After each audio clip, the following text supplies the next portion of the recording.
Ang dalagang anak ng gobernador ay nagpa siyang magpanggap bilang isang pulubi upang hindi siya madaling matagpuan ng kanyang ama. Sa hindi inaasahang pagkakataon, bigla siyang hinatak ng isang lalaki at sinabing, ito na ang pwede. Pagkatapos ay ipinakilala siya sa lola ng lalaki bilang kanyang fiancé o babaeng pakakasalan. Ngunit ano kaya ang mangyayari kapag nalaman nila ang tunay na pagkakakilanlan ng isa't isa? Ricardo, sinasabi ko sa'yo, kapag wala ka pang babaeng maipapakilala sa akin sa loob ng 1 linggo, mawawala sa'yo ang mana mo. Naiintindihan mo ba ako? Galit na sabi ni Don Alejandro kay Ricardo. Saan naman ako kukuha ng babaeng ipapakilala? At kailan nyo ba nakita na nagustuhan ko ang mga babaeng nakilala ko? Hindi ko na problema yan, sagot ni Ricardo na puno ng inis. Kung gusto mong manatili ang tiwala ng ating mga kasosyo at mailipat sa pangalan mo ang lahat ng ari-arian ko, sundin mo ang gusto ko, madiing utos ni Don Alejandro. Naiwan si Ricardo na malalim ang iniisip hanggang sa biglang pumasok sa kanyang isipan ang isang ideya. Napangiti siya at agad na kinuha ang telepono. Pilar, humanap ka ng isang babae mula sa mahirap na kalagayan. Kahit pulubi, basta siguraduhin mong hindi naman gasgasan ang itsura niya, utos niya sa kanyang sekretarya. Sir, saan po ba tayo makakakita ng pulubi na hindi gasgasan? Tanong ni Pilar na halatang nalilito.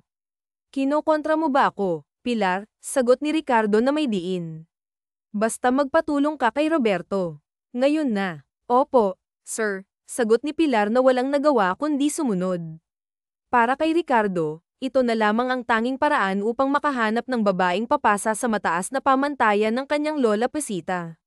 Ang kanyang lola ay kilala sa pagiging perfectionist, lalo na pagdating sa pagpili ng mga babae.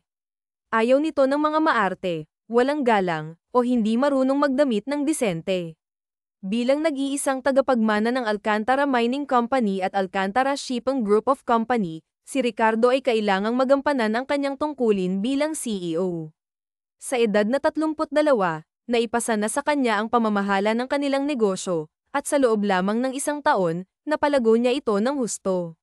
Ngunit sa kabila ng kanyang tagumpay, ang pagpapakilala ng isang babaeng pulubi sa kanyang lola ang tila pinakamahirap na hamon na kanyang haharapin. Ricardo, anong kalokohan ito? Saan ka makakakita ng pulubi na may taste? Tanong niya sa sarili habang iniiling ang ulo. Ngunit sa kabila ng lahat, determinado siyang magtagumpay sa planong ito. Ilang araw nang palaboy si Sheena sa mga lansangan. Sa araw-araw, ang kanyang pagkain ay puro pagpag, mga tirang pagkain mula sa mga mayayamang customer ng isang restaurant na madalas nilang tambayan ni Elena, ang dalagang nakilala niya mula nang maglayas siya mula sa kanilang tahanan. Kailangan niyang magmukhang pulubi at madungis upang hindi siya matagpuan ng kanyang ama. Oo, mayaman sila. Anak siya ng isang gobernador na kilalang kilala dahil sa mga kontrobersya ng korupsyon. Ayaw niyang mag-asawa muli ang kanyang ama, ngunit wala siyang nagawa nang dalhin nito ang Kir-Ida sa kanilang bahay. Dahil hindi na niya kinaya ang sitwasyon, lumayas siya nang walang dalang anuman kundi ang kwintas na alaala ng kanyang yumaong ina at kaunting pera. 5 taong gulang pa lamang si Sheena nang maaksidente ang sasakyan ng kanyang mga magulang. Tanging ang kanyang ama lamang ang nakaligtas. Bagamat nawala ang kanyang ina, hindi siya pinaramdam ng kanyang ama na may kulang sa pagmamahal. Binuhos nito ang lahat ng atensyon at pag-aaruga sa kanya. Lumaki siyang puno ng pagmamahal mula sa ama. Ngunit nitong huli, hindi niya matanggap ang desisyon nitong magpakasal muli. 1 taon na lang sana at matatapos na ni Sheena ang kursong abogasya, ngunit tila malabo na itong mangyari dahil sa kanyang paglayas. Habang buhay na nga siguro siyang magiging palaboy. Napadpad siya sa Batangas, sakay ng bus. Bumaba siya sa terminal nang walang kaalam-alam sa lugar, at dahil limitado ang kanyang dalang pera, napilitan siyang maging palaboy. Kinailangan niyang kumain ng mga tirang pagkain, magkalakal ng basura, at magtiis sa hirap upang mabuhay. Sa kasalukuyan, pansamantala siyang nakikitira sa bahay ni Elena, isang maliit, masikip, at mabahong barong-barong. Malayo ito sa marangya at komportableng buhay na nakasanayan niya noon. Ngunit wala siyang karapatang magreklamo dahil nakikituloy lamang siya. Ate Sheena, nag-iisip ka na naman. Tulog na tayo, maaga pa tayo bukas sa tindahan ni Aling Kuring. Sayang din yung kikitain natin doon, masiglang sabi ni Elena, na may ngiti sa labi. Naiisip ko lang, Kumusta kaya si Daddy? Hinahanap niya kaya ako, sagot ni Sheena, habang malalim ang iniisip. Timon ka talaga, ate. Nagpapanggap kang ang pulubi, nagtitiis kang madumi ang maganda mong mukha para lang hindi ka matagpuan ng daddy mo, tapos ngayon iniisip mo siya. Bakit, ate? Ayaw mo na ba rito? Tanong ni Elena, na may halong biro. Tumingin si Sheena sa kanya at umiling. Nami-miss ko lang si daddy, pero ayaw ko pang umuwi sa amin. Ayaw kong makita ang bago niyang asawa, sagot ni Sheena, sabay tayo. Matulog na tayo. Kinabukasan, maagang nagising sina Sheena at Elena. Matapos maligo, isinuot ni Sheena ang kanyang butas-butas na damit at pantalon. Nagtimpla siya ng kape, isang bagay na noon lang niya naranasan mula ng Maglias. Sa dati nilang tahanan, laging hot choco ang iniinom niya tuwing umaga. Kumuha siya ng bahaw na kanin at sinabaw ng kape. Mabuti na lang at may natira pang tuyo mula kagabi. Sabay silang kumain ni Elena. Pinaghati-hatian ang bahaw na kanin at tuyo. Pasalamat sila na hindi pagpag ang kanilang pagkain ngayon, dahil malaki ang kinita nila kahapon sa pangangalakal at paghingi ng barya. Eksaktong alas 5 ng umaga nang dumating sila sa palengke. Kinuha sila ni Aling Kuring upang tumulong sa kanyang munting karenderya. Tinanggap nila ang trabaho kahit nakilala si Aling Kuring sa pagiging kuripot magbigay ng sahod, dahil ang kapalit nito ay libreng pagkain. Sa bawat araw na lumilipas mula nang maglayas si Sheena mula sa kanilang tahanan, naranasan na niya ang lahat ng klase ng trabaho. Noong una, hindi niya kayang sikmurain ang pagkain ng pagpag, ngunit dahil kailangan niyang mabuhay, tiniis niya ang lahat. Ate Sheena, maaga pa naman. Doon muna tayo sa pwesto natin, maya na tayo umuwi, sabi ni Elena habang naglalakad sila pauwi. Tumango si Sheena, alam niyang sayang din ang kikitain nila. Malaking tulong ito upang makabili sila ng 5 kilong bigas at masarap na ulam. Sa ganitong paraan, hindi nila kailangang mag-alala tungkol sa pagkain sa susunod na araw. Pagdating nila sa kanilang pwesto, agad na umupo si Sheena sa isang gilid. Si Elena naman ay nagsimulang manghingi ng barya mula sa mga dumadaan.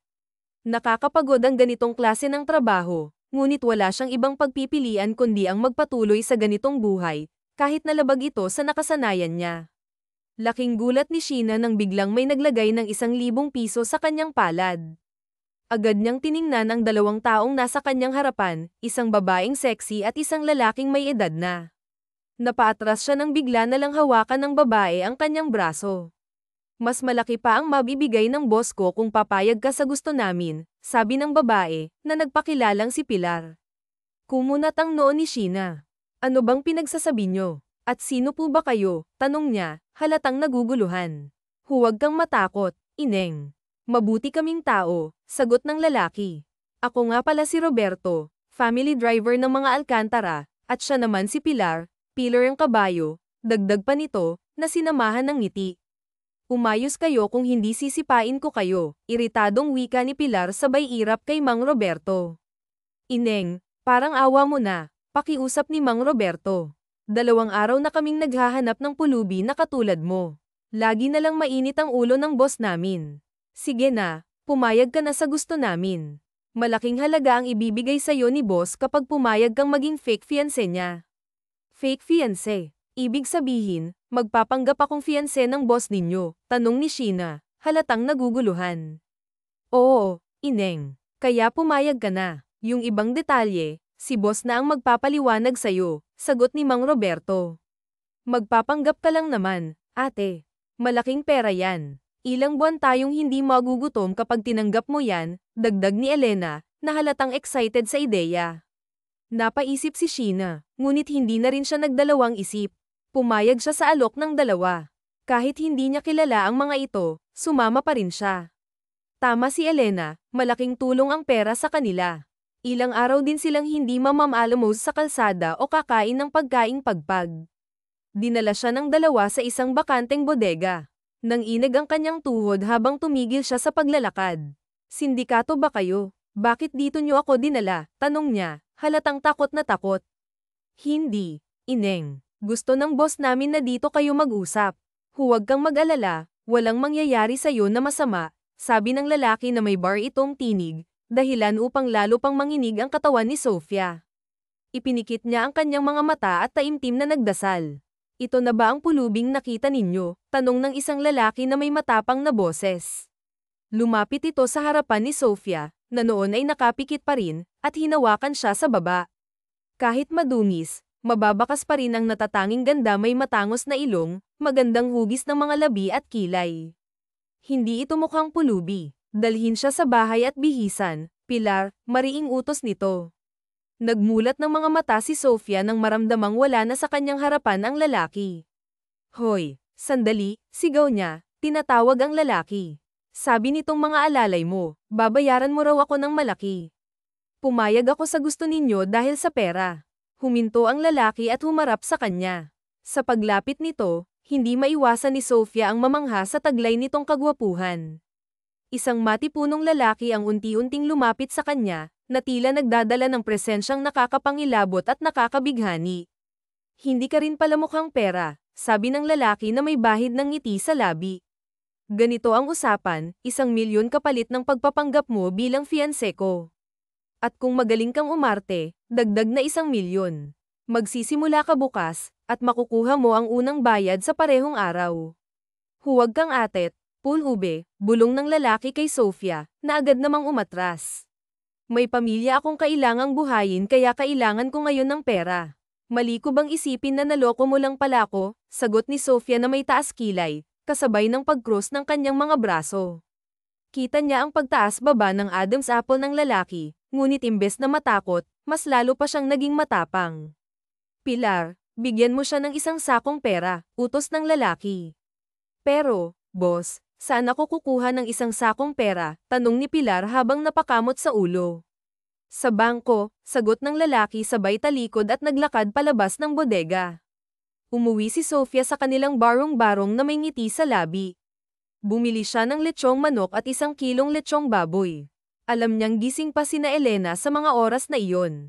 Kahit na kumain na ang mga ito, bumili pa rin siya ng masasarap na pagkain. Matagal na niyang pangarap na makabili ng ganitong ulam para matikman man lang ng pamilya ni na Elena.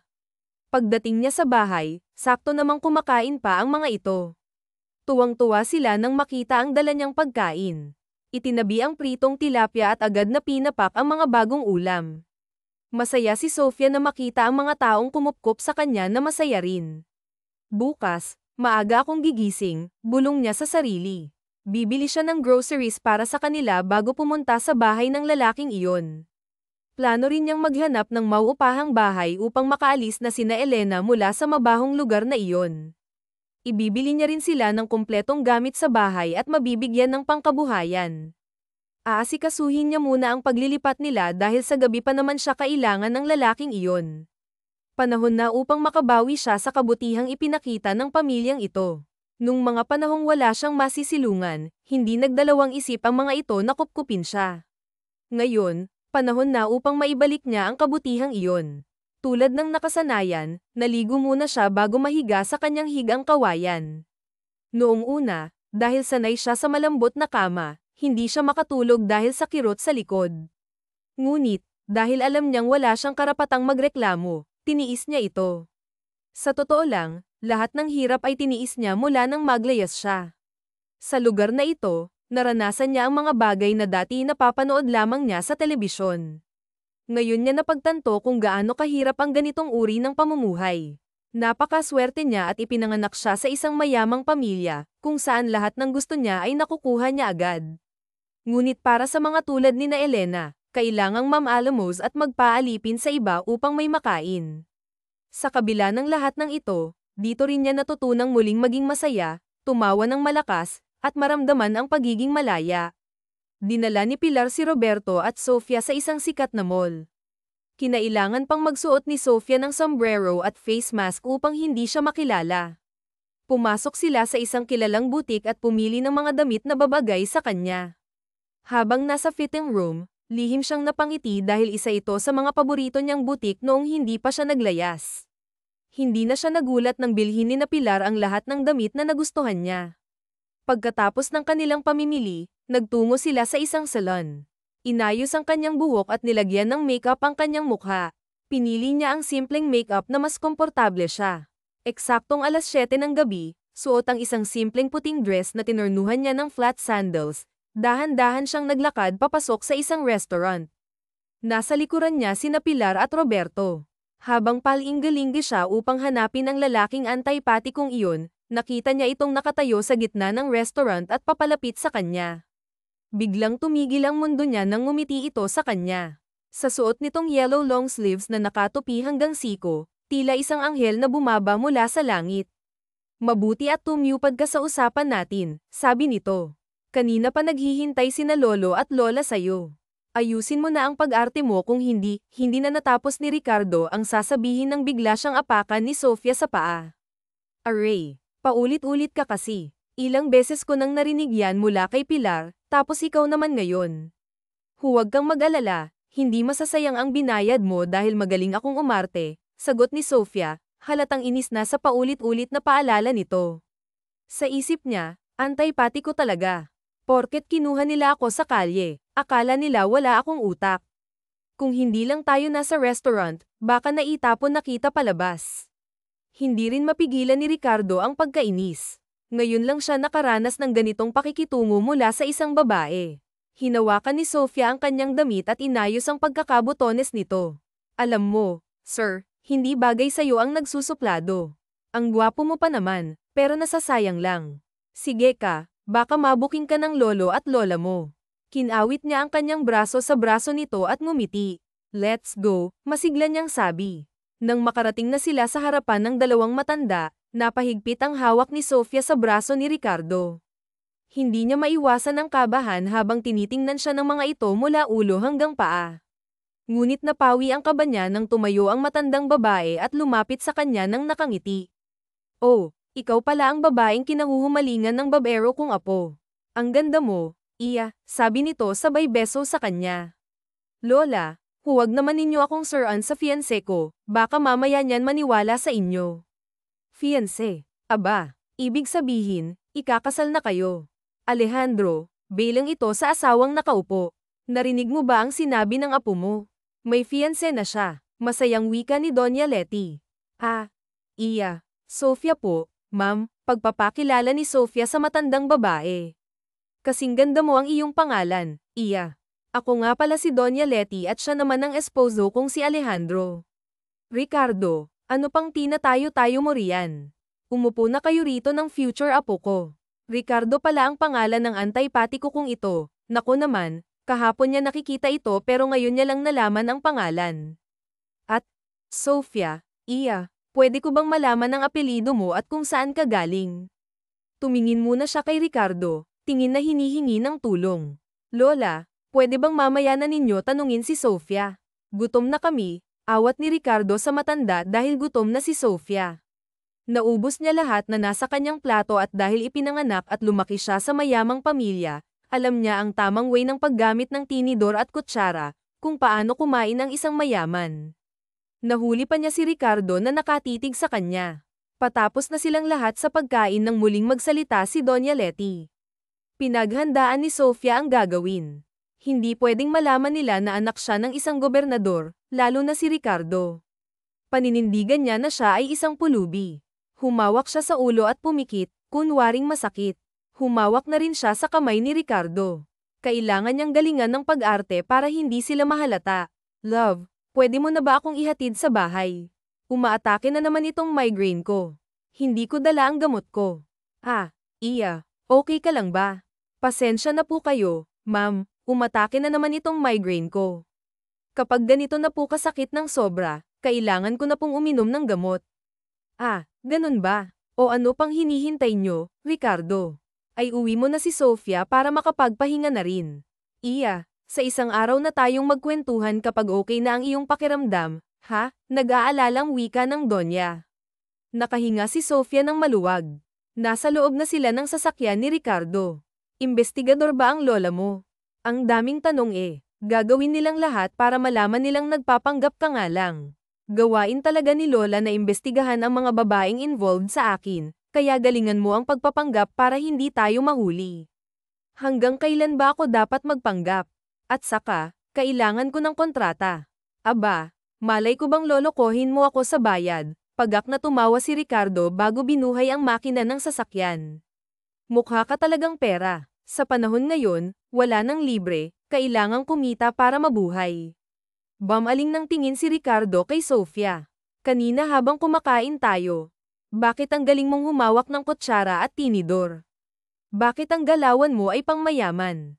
Tumingin si Sofia kay Ricardo. Hindi porket pulubi ako, wala nang alam. Siyempre, may cellphone din naman ako, nanunood din naman ako sa YouTube, pagsisinungaling niyang wika. Pinahanga mo ako eh, di ba sabi ko sa'yo, magaling akong umarte, wika niya sabay kindat kay Ricardo. Bakit dito mo ko dinala? Tanong ni Sofia nang nasa kondo siya dinala ni Ricardo. Di ba gusto mo ng kontrata? Ipagtimpla mo muna ako ng kape. Tinuro ni Sofia ang sarili. Ako, sino bang kasama ko rito? Bilisan mo, wala ka bang kasama rito? At bakit akong inuutusan mo? Saad ni Sofia sabay upo sa sofa. Gusto mo ng kontrata, di ba? Pero kung ayaw mo, madali naman akong kausap. Padabog na tumayo si Sofia. Oo na, antay-pati kong ito, pabulong niya. Anong sabi mo? Hindi na pinansin ni Sofia ang sinabi ni Ricardo. Diretsyong pumasok siya sa kusina. Binuksan ang mini cabinet at kumuha ng tasa. Sunod na kinuha ang kape, cream at asukal.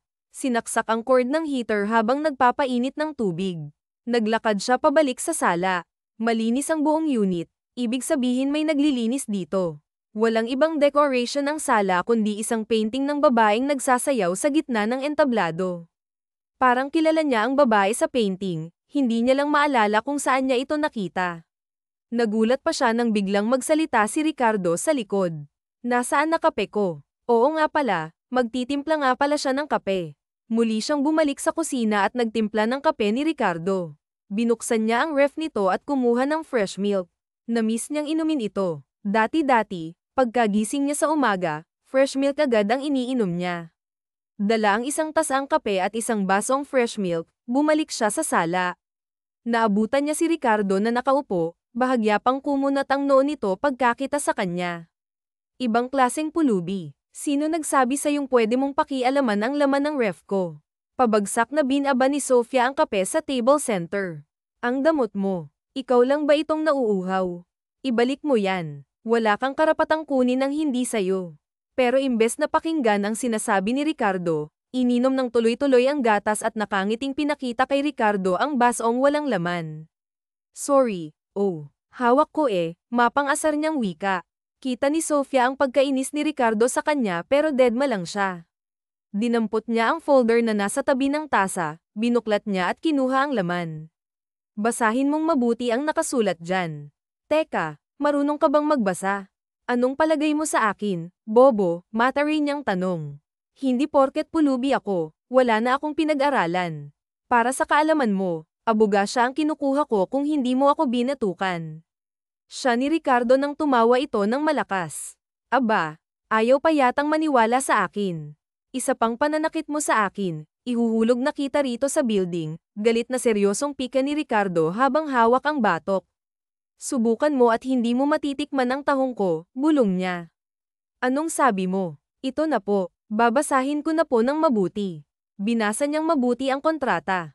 Ayon dito, kailangan niyang magpanggap na fiancé sa loob ng 6 na buwan.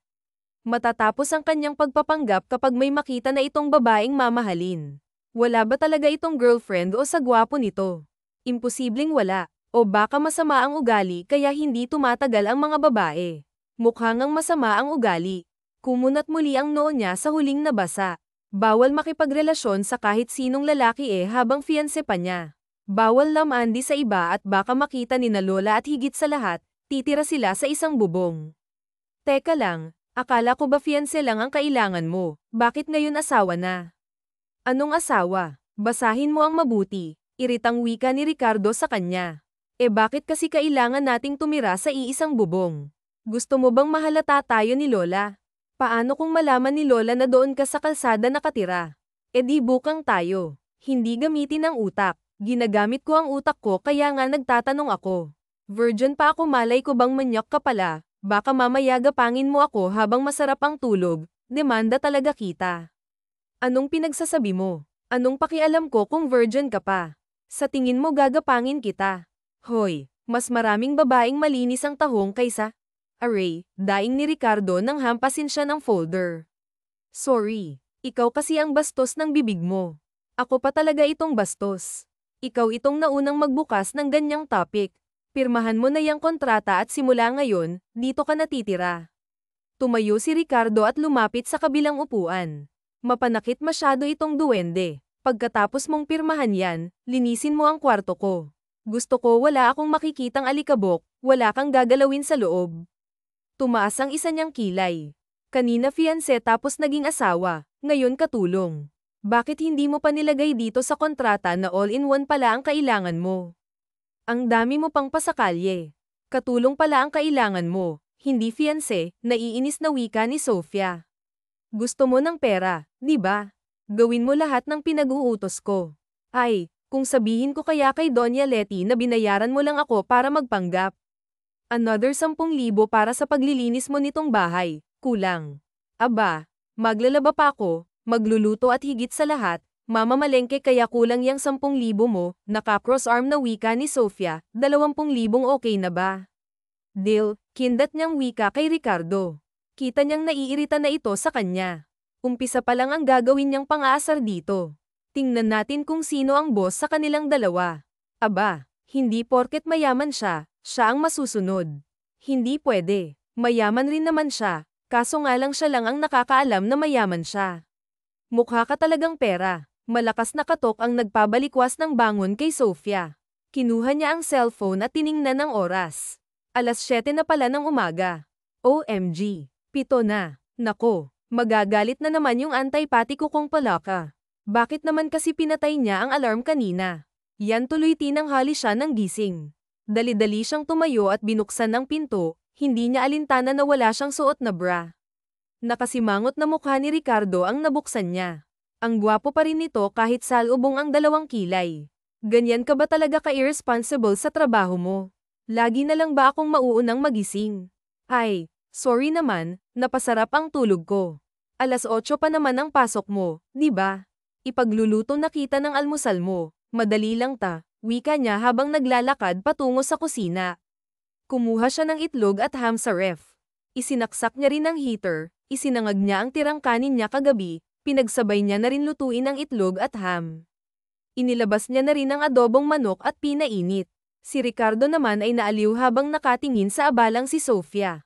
Hindi ito magkanda o gaga sa paghahanda ng almusal niya. Actually, Sabado ngayon at wala siyang pasok, ginaising niya lang ito dahil ipapasyal niya ito sa mall at ibibili ng mga kailangan nito sa katawan. Sexy ito kahit maliit na babae, may matambok na puwet at hinaharap, makinis at maputing mga hita, hindi akalain na galing ito sa mahirap na pamilya at isang pulubi.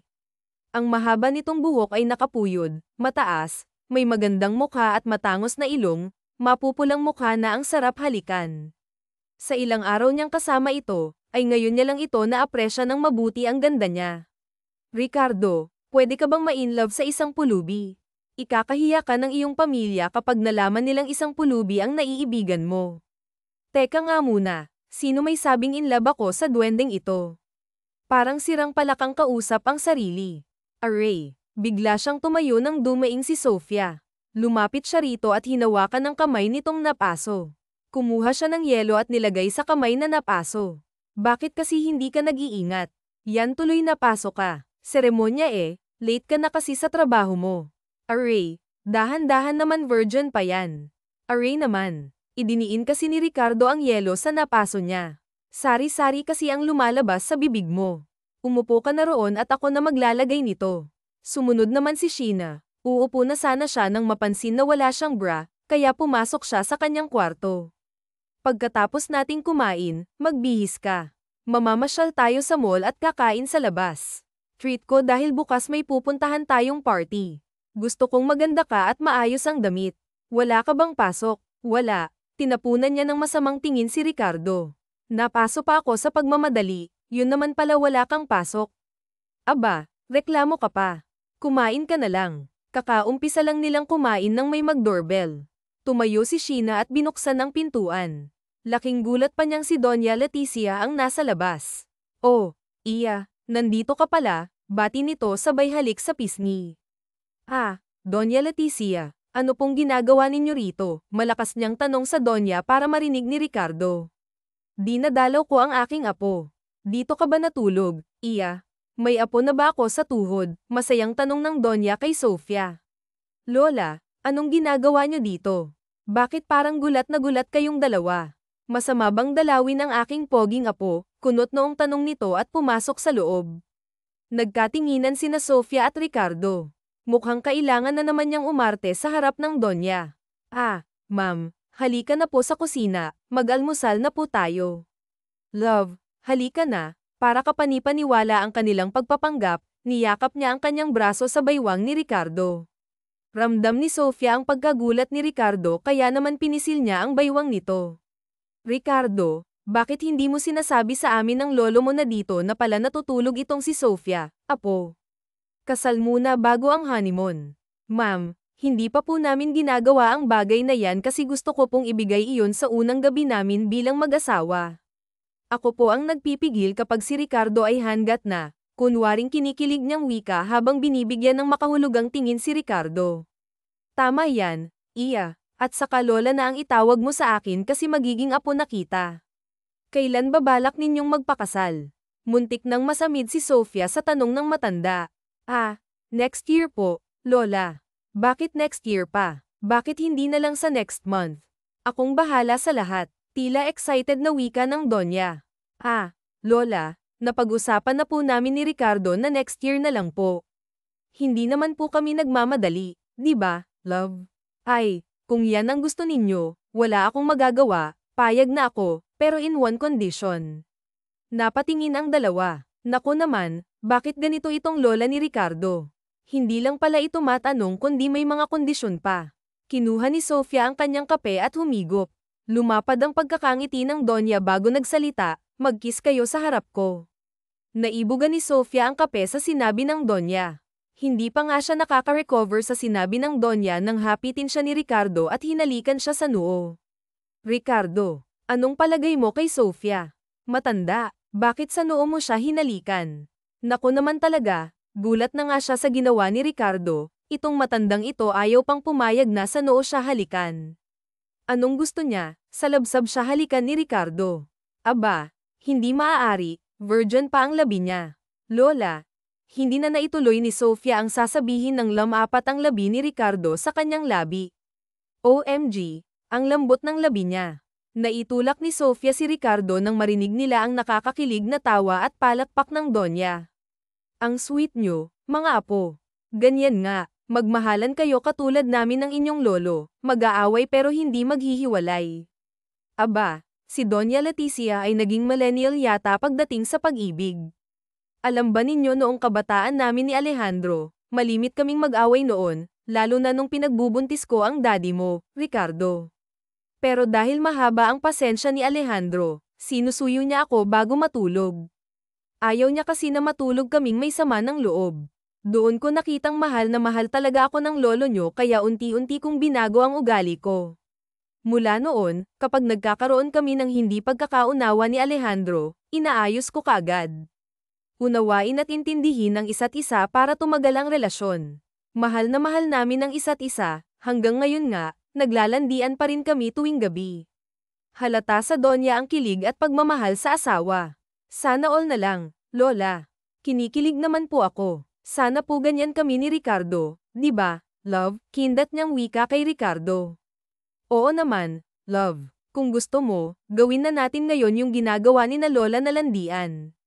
Pinlak ni Sofia ng mata si Ricardo. Love, di ba may pupuntahan tayo? Kaya mamayang gabi na iniisip mo. Mga apo, kasal muna bago landian. Iniinggit ninyo kami, By the way, kaya ako pumunta dito para ibigay ito. Isang birthday party para sa amiga namin ng lolo ninyo. Gusto ko pumunta kayong dalawa. Ipapakilala natin sa lahat si Sofia. Muli na namang nagkatinginan sina Ricardo at Sofia, tumango si Ricardo kaya pumayag na rin siya. Araw ng Lunes, maagang gumising si Sofia para ipaghanda ng almusal si Ricardo. Mula nung dumalaw sa kanila si Donya Leticia, ay nakikita niya ang pagiging sweet nito sa kanya. Sa tuwing kakain sila, pinaglalagay siya nito ng pagkain sa plato. Sinamahan pa siyang mag-shopping at binili lahat ng gusto niya. Kinikilig siya sa ginagawa ni Ricardo, nai-inlove na nga yata siya eh. Pero kailangan niyang pigilan ang sarili habang maaga pa dahil isa lamang siyang pulubi sa tingin ni Ricardo at malabong magkakagusto ito sa kanya. Sofia, huwag ka nang anghibang. Ginagawa niya lang lahat iyan dahil kailangan ka niya. Alalahanin mong bayad ka na para sa serbisyo mo, at malabong magkakagusto siya sa'yo. Pulubi ka lang at siya ay mayaman. Mayaman din naman ako ah, noon, wika niya sa sarili. Laking gulat pa niya nang may mga brasong pumulupot sa kanyang baywang. Love, gutom na ako, may meeting pa ako, bulong ni Ricardo sa kanyang tainga. Kung hindi lang sila nagpapanggap, masarap sa pakiramdam na yakap ka at tinatawag na love ng taong gusto mo. Tinanggal niya ang brasong nakapulupot sa baywang niya at nakangiting humarap dito. Umupo na po kayo, kamahalin, at ipagkain na kita. Isang mabilis na halik sa labi ang tugon sa kanya ni Ricardo. Tila gustong lumabas ng kanyang puso sa sobrang kilig na nararamdaman. Sana ganito na lamang sila, yun bang walang pagpapanggap? Pwede mo ba akong dalhan mamaya sa opisina ng lunch? Nakakasawa na kasi ang pagkain sa kantina, pagla lamang sa kanya ni Ricardo. Ano bang gusto mong ulam mamaya? Sinigang na hipon with love, wika nito sabay kindat. Okay, your request is granted with coffee jelly dessert, pakyut niyang saad. Pagkaalis ni Ricardo ay agad siyang nagtungo sa palengke para bumili ng hipon at gulay. Pagdating niya ay agad niyang niluto ang gagawing coffee jelly. Habang hinihintay na tumigas ang gelatin, ay naglinis na siya ng buong bahay at isinalang sa washing machine ang kanilang damit ni Ricardo. Mula nang pumayag siya sa kasunduan nila ni Ricardo, ganoon na araw-araw ang routine niya bilang isang fake fiancé. Siguro kung sa ibang taong hindi nakakaalam ng tunay nilang sitwasyon, iisipin nilang tunay silang mag-asawa. Pagkatapos niyang maglinis at maglaba, nagluto na siya. Pagkaluto ng kanin at ulam, ay agad niyang nilagay sa Tupperware. Inihanda na niya ang lahat ng dadalhin sa mesa bago siya naligo. Isang maong na short at mahabang damit ang suot niya, panaresen niya ng sapatos. Ang basang buhok ay hinayaan niyang nakalugay. Bitbit ang bag na may lamang pagkain at bumaba na siya ng building. Naghihintay na sa parking lot si Mang Roberto. Kumatok muna siya bago pumasok sa loob ng opisina ni Ricardo. Tila alam na ng sekretarya nito na dadating siya. Muntik man niyang mabitawan ang bitbit na bag nang makita ang eksena sa loob ng opisina ni Ricardo. Kahit na fake fiancé lang siya, bakit nararamdaman niya ang ganitong sakit? Bakit parang nagseselos siya at nasasaktan sa nakikita sa kanyang harapan? Kailangan niyang pigilan ang emosyonal na nararamdaman ngayon. Siya ang fiancé kaya lalaban siya, parang sira lang. Ipaglalaban ang wala naman. Tumikim siya para maaga ang atensyon ng dalawang naglalampungan. Ah, nakakaistorbo ba ako? Masarap bang humalik ang fiancé ko? Sa gulat ay naitulak ni Ricardo ang babaeng nakaupo sa kanyang kandanggan. Love, anong ginagawa mo rito? Halos mautal na tanong ni Ricardo. Ah, di ba nga, nagpapadala ka nitong lunch? Hindi mo naman sinabing nandito pala ang kabit mo, sana'y hindi na lang ako tumuloy. Karen, umalis ka na. Pero, babe, ang babaeng yan ang paalisan mo, isturbo Marteng wika nito. May kilala akong hired killer at matagal na silang walang napapatay. Gusto mo bang tawagan ko sila at bantayan ka sa labas? Pero huwag kang mag-alala, dadalhin ka muna nila sa langit bago ka nila pahirapan. Kinuha niya ang cellphone at kunwaring may tatawagan. Ang totoo, wala naman siyang kilala, luka-luka lang talaga siya. Natatawang sinundan niya ng tingin ang babaeng tumakbo palabas. Ang galing niya talagang gumawa ng kwento. Pang Best Actress naman, Judy Ann Santos yata ito. Love, ang galing mo. Kanina ko pa kasi yun pinapaalis pero ang kulit, ayaw umalis. Love ka dyan. At sa nakita ko kanina, gustong-gusto mo naman ang ginagawa sa iyo ng haliparot na yun, hirap niya kay Ricardo. Ang landi mo, pati dito sa opisina. Inilapag niya ang dalang bag sa table. Center, hindi mo man lang naisip na may fiancé ka. Hindi ka man lang naghanap ng mas maganda sa akin parang puwet ng kaldero ang mukha nun HM, nagseselos ka ba? May pilyong ngiti sa labing tanong ni Ricardo. Ako, magseselos. In your dreams. Ang ganda ko para pagsiyosan siya. Ang totoo, nagseselos siya sa nakita pero wala siyang karapatan dahil nagpapanggap lang naman sila. Kinakabahang lumapit si Sofia sa braso ni Ricardo. Hindi niya maintindihan ang sarili. Sanay naman siya sa ganitong okasyon, pero bakit ganito ang nararamdaman niya ngayon? Kilala sa buong Pilipinas ang magja-celebrate ng birthday, sila lang naman ang nagmamay-ari ng malawak na pinyahan sa bukid noon kaya ganito na lang kabongga ang party. At sa pagkakataong ito, kailangan niyang galingan ng pag-arte para hindi siya mabuking. Huwag na lang kaya tayong tumuloy. Kinakabahan ako wika niya kay Ricardo. Hinawakang mabuti ni Ricardo ang kamay ni Sofia at pinisil-pisil. Kasama mo ako, at saka di ba magaling kang umarte? Kayang-kaya mo yan. Hinalikan pa siya sa noo kaya kahit papano, ang takot na nararamdaman niya ay napalitan ng kilig at saya. Pagpasok pa lang nila ay sinalubong agad sila ni Doña Leti at Don Alejandro. Nagmano siya sa dalawang matanda, bagay na bagay kayo mga apo, and I'm so glad na pumunta kayo, napakaganda mo iya. Thank you po, Lola. Kayo rin po ang ganda ninyo. Sabay-sabay silang pumasok sa main event. Marami ng taong nagkakasiyahan sa gitna ng stage ay nasal-ayan niya si Mrs. Smith, ang birthday celebrant, katabi nito ang gwapong asawa na dating congressman ng bukid noon. Balita niyang may dalawa itong anak, isang babae at isang lalaki, at hanggang ngayon ay single pa rin ang anak nitong babae. Bakit hindi mo ligawan ang anak ni Mrs. Smith? Maganda naman siya, tingnan mo tanong niya kay Ricardo habang nakatingin sa babaeng nasa kabilang table. Napakaganda nito at inosenteng tingnan. Gusto mong masira ang gabi ko? Seryosong tanong ni Ricardo. Sanggit, nagtatanong lang naman ako. Nagtataka lang ako kasi, bullshit. Okay, zipper my mouth na nagagalit, irap niya ang wika rito.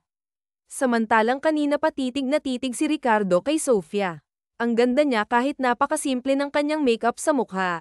Minsan nga, napapaisip siya kung talagang pulubi ba ito dahil sa mga nakikita niya rito o sadyang marunong lang ito. Pero imposible talaga, ang sexy nito sa suot na black-fitted dress. Kanina pa niya gustong halikan sa labi ito at kanina pa nagwawala ang kanyang alaga. Sinundan niya ng tingin ang dalawa habang pinapakilala ng kanyang lola si Sofia sa mga amiga at amigo nito, lalong lumitaw ang ganda nito. Lalong lumitaw ang ganda nito kapag nakangiti dahil lumalabas ang dalawang maliit na dimple sa magkabilang pisngi. Tumayo siya nang tawagin siya ng kanyang lola. Agad niyang hinapit si Sofia pagkalapit niya rito at dinampian ng halik sa pisngi. Kailan ba ang kasal niyo? Ay ho. Ang swerte mo at napakaganda ng fans mo, tanong ng kanyang ninong. Baka makuha pa iyan ng iba sa iyo tulad ng nangyari sa inyo ni Elise. Ang tinutukoy nito ay ang anak ni Mrs. Smith. Biglang napatingin si Sofia kay Ricardo, ngayon alam na niya kung bakit ayaw pag-usapan nila si Elise, may nakaraan pala ang mga ito. Kita niya ang pag-igting ng panga ni Ricardo kaya hinawakan niya ito sa kamay. Hindi po mangyayari na maaga ako ng iba. Mahal ko po si Ricardo at ramdam ko rin naman na mahal ako ni Ricardo, right, love?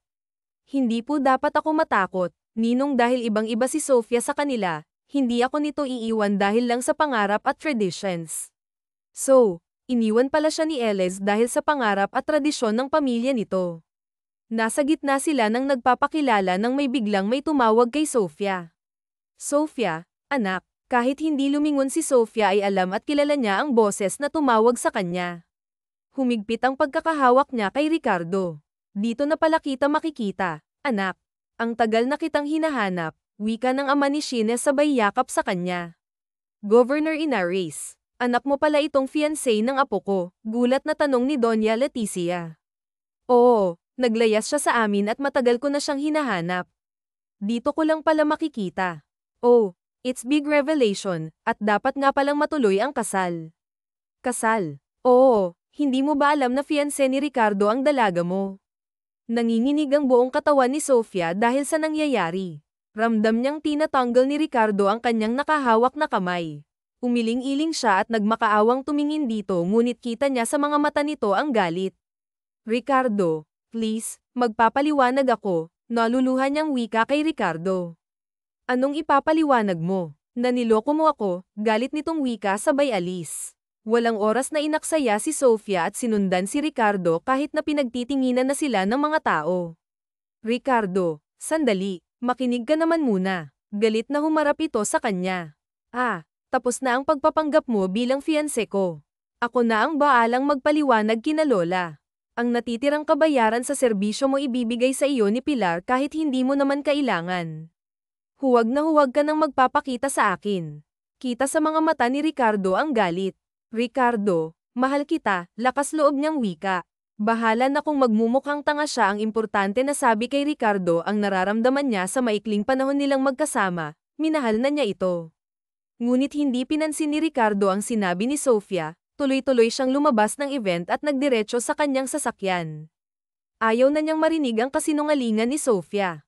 Sa isang mamahaling bar nagdiretso si Ricardo, gusto niyang malasing at ilabas ang sama ng loob. Pagdating niya sa loob ay sumalubong sa kanya ang ingay at usok na nagmumula sa bar. Ricardo, bro, himala at ngayon ka lang ulit nakita rito.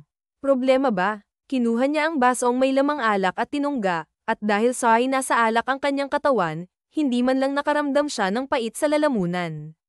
Kahit anong iwas ko sa mga babaeng may kinalaman sa mga politika, pero bakit kusang lumalapit sila sa akin? Alam mo naman siguro ang isyo ko sa mga politika na yan. Sila ang dahilan kaya nakipaghiwalay sa akin si Elez. Si Elez ang long-time girlfriend niya. Nang dahil sa ama nitong congressman, pinaghiwalay sila. Dahil mahal niya si Elez, pinaglaban niya, pero pinabugbog siya ng ama ni Elez at kinulong sa bodega ng 2 araw. Pinakawalan lang siya noong nakaalis na si Elez papunta sa ibang bansa. At hindi pa nagtatapos doon ang pagkadisgusto niya sa mga politiko. Sila ang dahilan kaya naghihirap ang bansa ngayon dahil sa sila ay may mga corrupt. Kung maganda lang sana ang patakbo ng mga politika na iyan dito sa bansa, sana maganda ang takbo ng buhay ng mga tao. At sila rin ang dahilan kung bakit muntik nang ipasara ang kanilang negosyo na mining corporation kaya malaki ang galit niya sa mga politiko na iyan. Pinanggako niya sa sarili noon na hindi na siya may involved sa mga iyan, pero bakit ngayon? Heto na naman, kahit anong iwas niya, kusang lumalapit sa kanya. At ngayon, puso niya naman ang kalaban. Bakit bro, I love ka na naman sa ibang anak ng politiko? Bakit kung kailan natutunan ko na siyang mahalin, saka ko naman malalaman ang totoo? Ayaw ba talaga akong tantanan ng mga politiko na iyan, wika niya sabay inom ng alak. Alam mo bro, win na siguro yan para ibahin mo ang tingin sa ibang politiko. Hindi lahat ay kayang manakit, magnakaw sa kaban ng bayan, umibig. Ibigan mo ba kaya ang anak ng napapabalitang corrupt na si Mr. Inares? Kanina halos ipagsisigawan ko na sa party na mahal ko siya, ipakita kay Elez at sa pamilya nito na okay na ako, na kaya kong maghanap ng babaeng makakasama ko habang buhay. Totoo, mahal ko na si Sheena, pero anak siya ng isang politiko, may lungkot sa matang wika ni Ricardo. Sheena Inares ba ang tinutukoy mo? Tumango si Ricardo. Kilala mo siya, hindi lang kilala, kundi kilalang kilala. Inaanak ng mommy ko yun at kaibigan ni Stephanie. Matagal naong hinahanap ni Tito dahil naglayas siya mula noong nag-asawa ulit si Tito. Yun pala, nasa'yo. Bakit siya naglayas sa kanila? Hindi kasi matanggap ni Sheena na nag-asawa ulit ang Tito Raul. Kaya naisipan niyang maglayas. Ilang buwan din siyang pinaghahanap ni Tito pero hindi siya makita. Matalinong bata si Sofia. Katunayan, abogado siya. Ang kinukuha niya dahil gusto niyang ipagtanggol si Tito laban sa mga naninira dito. Bro, hindi totoong corrupt si Tito. Kami mismo ang magpapatunay sa'yo. Kagagawan ng kanyang kalaban ang lahat. Isang mabuting ama at gobernador si Tito. Marami na siyang natulungan, maraming estudyante ang nabigyan niya ng libreng scholarship at minsan galing pa yun sa kanyang bulsa. Napabuntong hininga si Ricardo sa nalaman. Ang buong akala niya kasi ay isa itong corrupt, nababasa niya sa mga news, yun pala ay fake news. Paanong napapanta sa'yo si Sofia? Teka, hindi ka magkakaganyan kung walang something sa inyo. Kayo na ba? Nagtatakang tanong ni Jeff. Nagpanggap siyang pulubi kaya ko siya nakilala. Pinagpanggap ko siyang fiancé ko para hindi mawala sa akin ang kumpanya at ang tiwala ni na Lola. Pero hindi ko akalain na mamahalin ko pala siya. Pinagtabuyan ko siya bro dahil anak siya ng mga Inares. Alam mo naman na may issues ako sa mga politiko, paliwanag niya kay Jeff. Kung talagang mahal mo siya, bakit hindi mo sundan? Mabait si Tito, hindi mo mararanasan yung naranasan mo kay Mr. Smith. Paano ko kaya siya susundan hindi ko alam kung saan siya hahanapin at hindi ko alam ang bahay nila, tumayo si Jeff. Sasamahan kita. Wala silang inaksayang oras at agad na umalis, ngunit bago sila pumunta sa bahay ni Sheena ay dumaan muna sila sa kanyang kondo para sakaling nandoon si Sofia. Ngunit pagpasok niya sa loob ay sumalubong ang katahimikan ng buong bahay. Lalo siyang nanlumo nang makitang wala si Sofia sa loob ng kwarto. Napaupo siya sa kama at napahilamos sa mukha. Ang tanga mo, Ricardo. Hinayaan mong mawala na naman ang babaeng mahal mo. Sinaktan mo pa. Lalo kang magiging tanga kung hindi pa tayo aalis. Sigurado akong nasa kanilang bahay si Sofia kaya tumayo ka na, Ricardo, sermon ni Jeff. Agad silang nakarating sa bahay ni na Sofia. Pagpasok nila sa loob ay sumalubong sa kanila si Governor Inares. Magandang gabi po, Tito. Si Sheena po ba? Magalang na tanong ni Jeff. Mula rito ang anak ko, Gov, nakikiusap po ako, kailangan ko pong makausap ang anak ninyo, at sino ka? Ricardo Montemayor po, apo ni na Don Alejandro at Doña Leticia. Narito po ako para sa anak ninyo.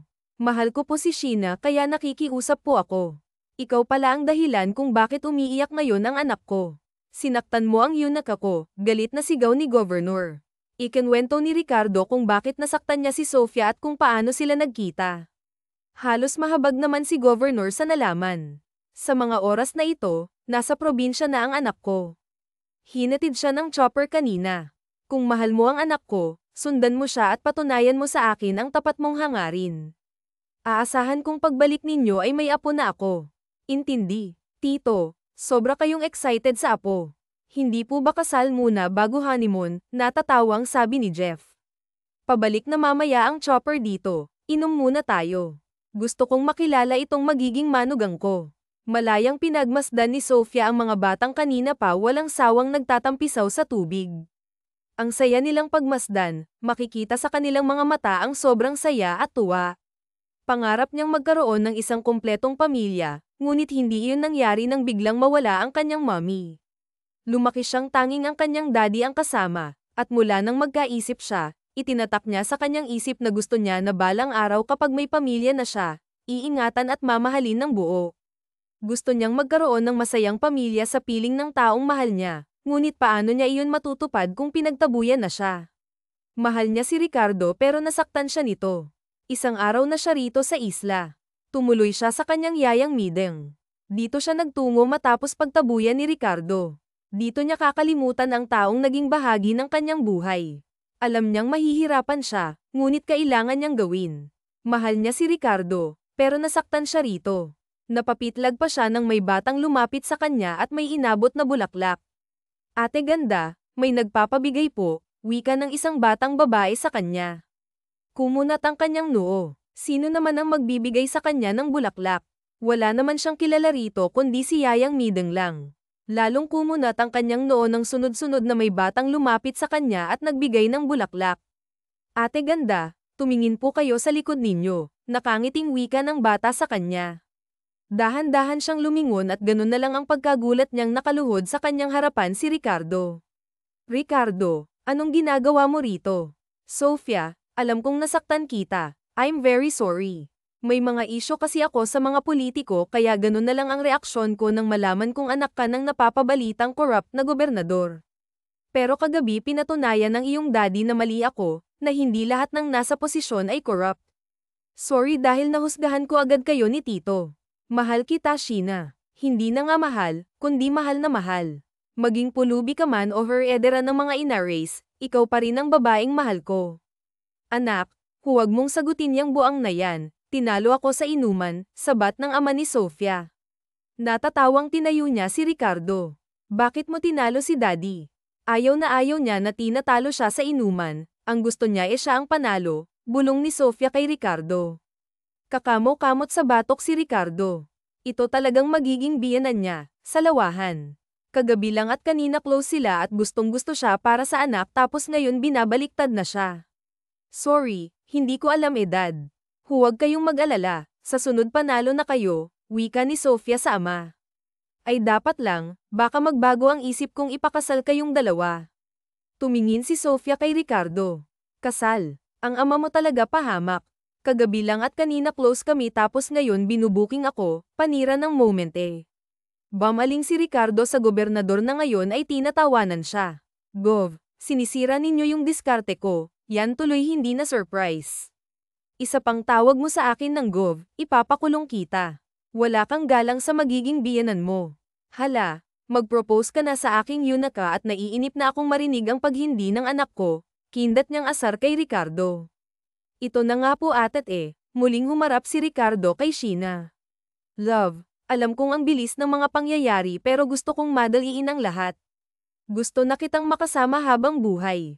Gusto kong may akap na kita ng panghabang buhay, yung kung maaangkin sa gabi. Hinampas siya ni Sofia sa kanyang sinabi. Hinuli niya ang kamay nito at hinagkan. Mahal kita Sheena, ikaw lang ang gusto kong maging ina ng 10 nating anak. Ano? 10? Balak mo yata akong gawing baboy Hoy Montemayor, anong higpit na mga sperm cell mo at gusto mo ay sagad? Hindi baboy ang anak ko Love, pigilan mo ako, baka kung anong magawa ko sa ama mo. Love, hayaan mo na si Daddy, ugali talaga niyang mangasar, pag-alo ni Sofia kay Ricardo. Love, will you marry me, please? Kasagad, hindi mo pa nga ako nililigawan pakipot ni Sheena. Araw-araw kitang liligawan at kahit kasal na tayo at may mga anak na liligawan pa rin kita to prove my eternity love for you. Yes, I will marry you Ricardo, mahal na mahal kita love and I'm sorry for hurting you. Hindi ko gustong saktan ka at handa akong maging ina ng sagad mong anak basta ba mga kamukha ko silang lahat, nakangiting wika ni Sofia. Simulan na natin, lokong bulong ni Ricardo kay Sofia. Hoy Montemayor, kasal muna bago honeymoon, muling sigaw ni Gov kay Ricardo. Yan kagabi lang sabi ninyo gumawa agad kami ng inyong apo tapos ngayon nagagalit kayo. Lasing ako nung sinabi ko yun, napapailing na lamang si Ricardo.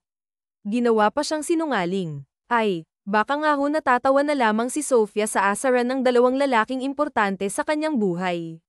Muling nagkaayos sila ng kanyang daddy dahil kay Ricardo. Tanggap niya na rin ang bago nitong asawa. Wala rin naman siyang magagawa dahil iyon ang gusto ng kanyang ama. Sabi nga ng iba, mahirap pigilin ang mga pusong nagmamahalan, tulad na lang ng pagmamahal niya kay Ricardo. Hindi niya akalain na sa maikling panahon niyang nakasama ito sa isang bubong ay mamahalin niya agad ito. Iba maglaro ang tadhana, kung hindi siya naglayas at naging pulubi, malamang sa ngayon, 0 pa rin ang love life niya. Laking pasasalamat niya sa Diyos na hindi siya pinabayaan at binigyan pa siya ng lalaking mamahalin habang buhay. Ang pamilya ni Elena ay masaya nang namumuhay sa bagong bahay ng mga ito. Ang perang binayad sa kanya ni Ricardo ay binili niya ng lupa at bahay ng mga ito. Ikinuha niya rin ng pwesto sa palengke ang nanay nila para may panggasto sila sa araw-araw. Si Elena at mga kapatid nito ay muling nag-aral. Binigyan ng libreng scholarship ng kanyang ama si Elena para makapagtapos ng kolehiyo. At siya, heto at magtatapos na rin sa kursong abogasya. Kahit malaki na ang kanyang tiyan, ay proud pa rin siyang umakyat ng stage para tanggapin ang diploma at title na cum laude. Yes, buntis po si Sofia. Hindi talaga siya tinantana ni Ricardo hanggat hindi nakakabuo. Pagkatapos ng kanilang kasal ay hindi na siya tinigilan kaya ang resulta, buntis agad. At ang kanyang daddy ang number 1 na natuwa sa magandang balita. Pagkababa ng stage ay agad siyang niyakap ni Ricardo at hinalikan sa labi.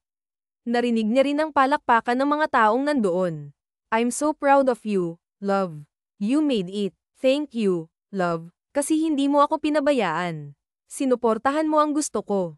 Because I love you. Lagi mong tatandaan na mahal kita, kayo ni baby. Muling hinagka ni Ricardo sa labi si Sofia. Montemayor, maya ka naman. Hindi pa nga nilalabas ang unang apo ko, ganyan ka na naman bumabanat ni Goff. Hindi na pinatulan ni Ricardo ang pang-aasar ng kanyang biyenan. Baka ma-stress ang kanyang asawa. Bawal na bawal pa naman dito ang ma-stress lalo at malapit na itong manganak. Isang malaking salo-salo ang ginanap sa bahay ni na Sofia. Kumpleto ang lahat. Apo, binabati kita. Sa wakas, may abogado na sa pamilya natin, betang wika ni Doña Letty. Thank you po, Lola.